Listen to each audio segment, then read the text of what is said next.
Boyfriend के चक्कर में पति को सांप से डसवा दिया।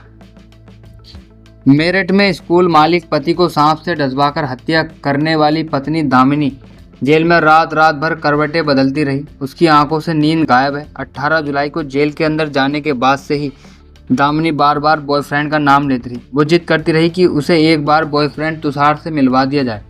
दामिनी ने जेल प्रशासन से कहा कि तुषार ही मेरा सब कुछ है। इस पर जेल स्टाफ ने इससे कहा कि कानून के अनुसार मुलाकात संभव नहीं। इसके बाद दामिनी बैरक में गुमसुम बैठ गई। वह बार बार रोने लगती है। 10 दिन बाद दामिनी को मुस्कान और रविता के साथ जेल की पुरानी बैरक में रखा गया है। मुस्कान पति की हत्या कर नीले ड्रम में पैक करने केस में जेल में बंद है। वहीं रविता ने भी अपने प्रेमी के साथ मिलकर पति को सांप से डसवाकर मार डाला था। जिला जेल के वरिष्ठ जेल अधीक्षक डॉक्टर ब्रजेश राज शर्मा ने बताया, जो नई महिला बंदी दामिनी भड़ाना आई है उसने जेल स्टाफ से कहा कि तुषार से मिलना। हालांकि तुषार ने दामिनी से मिलने की कोई डिमांड नहीं की, लेकिन दामिनी बार बार तुषार से मिलवाने की रिक्वेस्ट कर रही है। लेकिन जेल मैनुअल के अनुसार केवल ब्लड रिलेशन और पति पत्नी की मुलाकात ही संभव है। दामिनी तुषार में ऐसा कोई रिश्ता नहीं। दामिनी तुषार पति पत्नी नहीं, ना ही दोनों में ब्लड रिलेशन या पारिवारिक संबंध, इसलिए उनकी मुलाकात संभव नहीं है।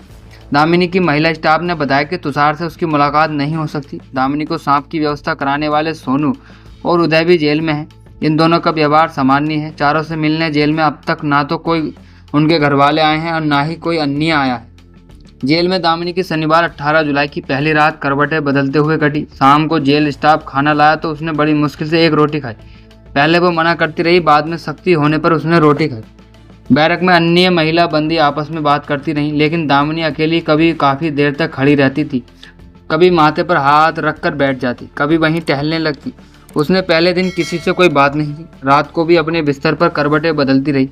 महिला बंदियों ने जेल स्टाफ को बताया कि दामिनी रात में बार बार रो रही थी, कभी तुषार का नाम लेकर सिसकती तो कभी अपने बेटे को याद करती। इससे ज़्यादा उसने कुछ नहीं कहा।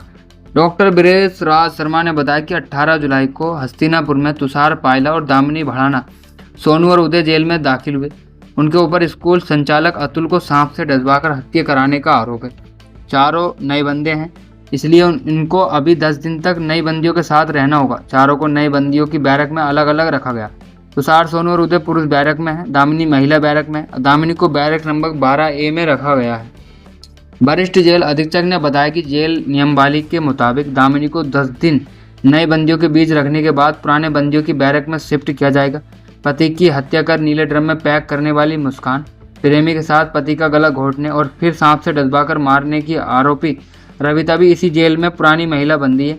सभी पुरानी बैरक में बंद है। दामिनी को 10 दिन बाद मुस्कान रविता की बैरक में शिफ्ट किया जाएगा।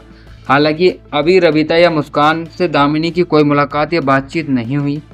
जिस तरह 10 दिन बाद दामिनी को पुरानी महिला बंदियों की बैरक में शिफ्ट किया जाएगा, उसी तरह उसके प्रेमी तुषार को भी पुरानी बैरक में भेजा जाएगा। इस पुरानी बैरक में मुस्कान का प्रेमी साहिल, रविता का प्रेमी अमरदीप भी बंद है। उसी समय साहिल अमरदीप से तुषार की भी मुलाकात होगी।